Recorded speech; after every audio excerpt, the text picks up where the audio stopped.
तो चलिए वीडियो शुरू करते हैं। तो एक नंबर वीडियो आप यहाँ पे देख सकते हैं। एक नंबर जो क्वेश्चन है कह रहा है कि वास्तविक वस्तु का आभासी प्रतिबिंब बनता है। तो जो आपका बनता है तो आंसर क्या हो जाएगा दोस्तों, आपका आंसर होगा समतल दर्पण से, यानी आपका आंसर क्या होगा, बी होगा। ठीक है, चलते हैं अगला नंबर क्वेश्चन पे। तो स्क्रॉल करके हम आ गए 2 नंबर क्वेश्चन पे। तो 2 नंबर क्वेश्चन आप यहाँ पे देख सकते हैं। जो 2 नंबर क्वेश्चन है कह रहा है कि वास्तविक वस्तु का हमेशा सीधा प्रतिबिंब बनाने वाला दर्पण होता है।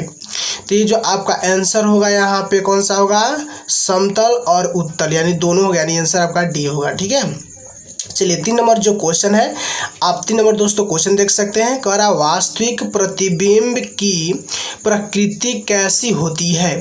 तो जो आपका होता है आंसर कौन सा होगा, यानी ए आपका आंसर सही होगा, यानी उल्टा क्या होता है, उल्टा होता है। ठीक है, चलिए अब चलते हैं 4 नंबर क्वेश्चन पे। तो 4 नंबर क्वेश्चन आप यहाँ देख सकते हैं। कह रहा वस्तु से छोटा प्रतिबिंब बनाता है। तो वस्तु से छोटा प्रतिबिंब कौन सा दर्पण बनाता है, तो उत्तल दर्पण में भी बनता है और अवतल में बनता है, यानी आंसर आपका डी होगा। ठीक है, चलिए अगला में जो क्वेश्चन है 5 नंबर, इसको देखिएगा। 5 में जो क्वेश्चन है क्या क्या कह रहा है कि प्रकाश के परिवर्तन के नियम के अनुसार, तो नियम के अनुसार क्या होता है, तो आपतन कोण और परावर्तन कोण क्या होता है, बराबर होता है, यानी आपका आंसर क्या होगा, बी होगा। ठीक है, चलिए अब 6 नंबर क्वेश्चन पर चलते हैं। तो 6 नंबर दोस्तों क्वेश्चन आप यहाँ देख सकते हैं।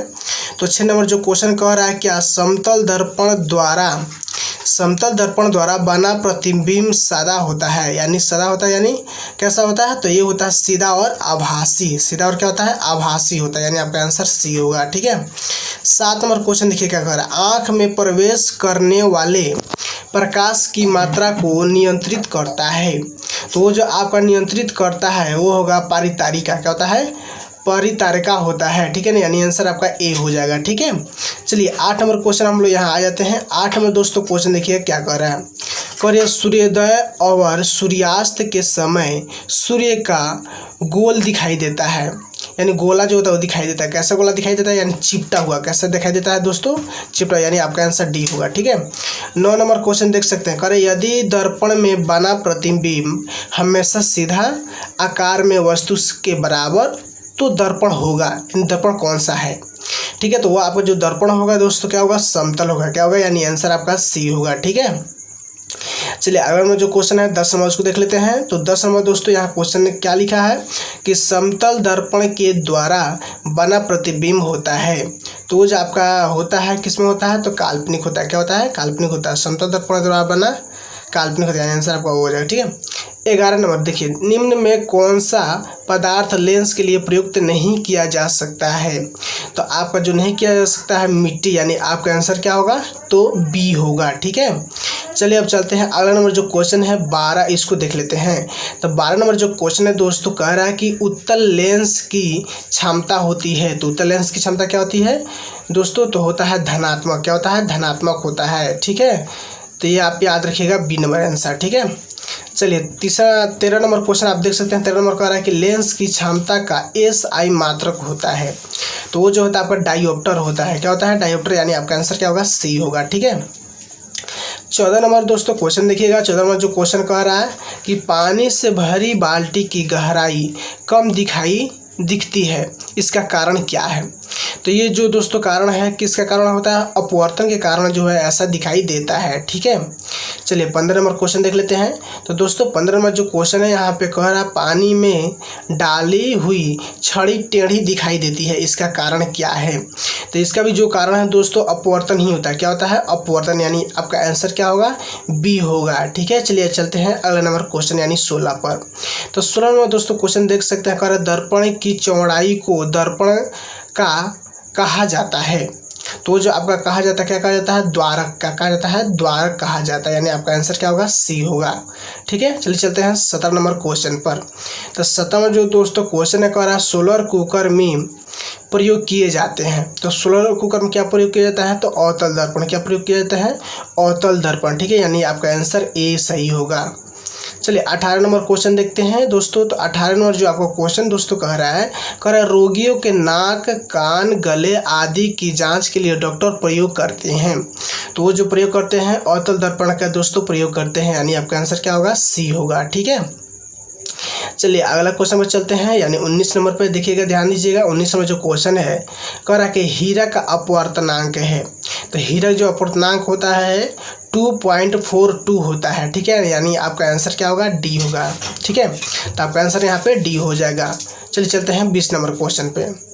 तो 20 नंबर दोस्तों यहाँ क्वेश्चन देखिएगा क्या कह रहा है। 20 नंबर क्वेश्चन कि मोटर गाड़ी के चालक के सामने लगा रहता है।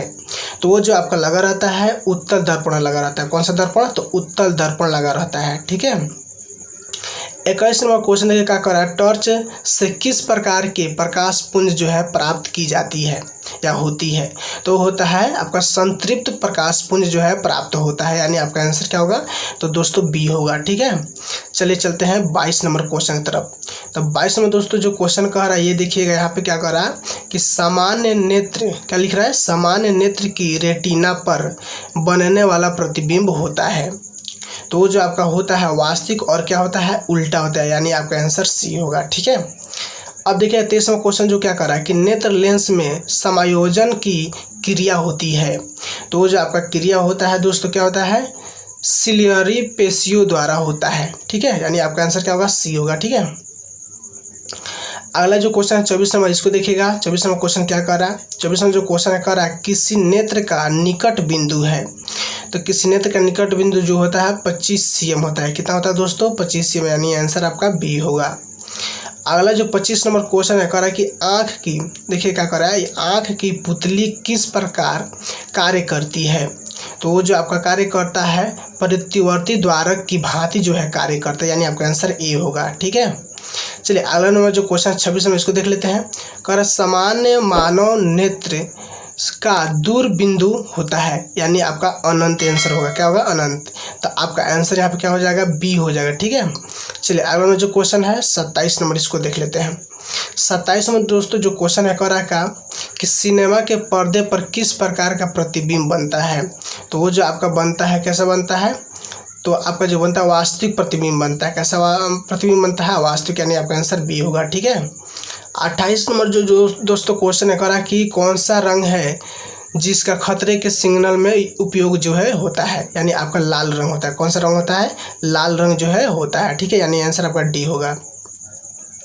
29 नंबर जो दोस्तों क्वेश्चन है कह रहा है क्या कि किलोवाट घंटा मात्रक है। तो किलोवाट घंटा मात्रक किसका होता है, तो ऊर्जा का होता है। किसका होता है, ऊर्जा का, ठीक है। यानी आपका आंसर क्या होगा, बी होगा। चलिए अब देखते हैं 30 नंबर क्वेश्चन। तो 30 नंबर जो क्वेश्चन दोस्तों कर रहा है विद्युत बल्ब का फिलामेंट होता है। तो विद्युत बल्ब का फिलामेंट किसका होता है, टंगस्टन का, यानी आपका आंसर क्या होगा, सी होगा, ठीक है। 31 नंबर क्वेश्चन देखिए क्या कर रहा है, प्रतिरोधकता का मात्रक है। तो प्रतिरोधकता का जो मात्रक होता है ओम मीटर होता है। क्या होता है, ओम मीटर, यानी आपका क्या होगा, आंसर ए होगा, ठीक है। यानी आंसर आपका ए हो जाएगा यहाँ पे। चलिए 32 नंबर क्वेश्चन देख लेते हैं। तो 32 में जो क्वेश्चन है दोस्तों कह रहा है कि विद्युत धारा उत्पन्न करने वाली युक्ति को क्या कहते हैं। तो वो जो आपका युक्ति होता है जनित्र होता है। क्या कहते हैं उसको, जनित्र, यानी आपका आंसर क्या होगा, सी होगा, ठीक है। अब 33 में दोस्तों क्वेश्चन देख लेते हैं। 33 में जो क्वेश्चन है कह रहा है निकट दृष्टि दोष वाला व्यक्ति के चश्मे में लगा होता है। तो जो आपका लगा होता है अवतल लेंस लगा होता है। क्या लगा होता है दोस्तों, अवतल लेंस जो है लगा होता है, यानी आंसर आपका बी होगा, ठीक है। चलिए 34 में क्वेश्चन देखिए कह रहा दीर्घ दृष्टि दोष वाला व्यक्ति के चश्मे में लगा होता है। तो क्या लगा होता है दोस्तों, तो उत्तल लेंस। क्या लगाता है, उत्तल लेंस लगाता है, यानी आपका आंसर क्या होगा, सी होगा, ठीक है। चलिए 35 नंबर क्वेश्चन देख लेते हैं। तो 35 में जो दोस्तों क्वेश्चन है कह रहा तेज प्रकाश में पुतली का आकार कैसे हो जाता है। तो वो जो आपका होता है कैसा होता है, छोटा हो जाता है। कैसा हो जाता है, छोटा, यानी आंसर आपका बी हो जाएगा, ठीक है। चलिए 36वां क्वेश्चन देखते हैं। तेज प्रकाश में पुतली का आकार कैसे हो जाता है। लगता है ये क्वेश्चन दोस्तों रिपीट हो रहा है, कोई बात नहीं। तो फिर क्या होगा, आंसर आपका छोटा ही होगा, ठीक है। चलिए 27 नंबर क्वेश्चन पर चल रहा है। तो सॉरी 37 नंबर। तो 37 नंबर जो क्वेश्चन है आप यहाँ देख सकते हैं दोस्तों, क्या कह रहा है, दूर दृष्टि दोष वाली आंखें साफ साफ देख सकती हैं। तो क्या देख सकती हैं दोस्तों, तो ये जो है दूर की वस्तु जो है देख सकती हैं साफ साफ, ठीक है। चलिए अगला नंबर क्वेश्चन 38 नंबर, मानव नेत्र में जो बिंदु प्रकाश के लिए बिल्कुल सुग्राही नहीं रहता होता है उसे क्या कहते हैं, ठीक है।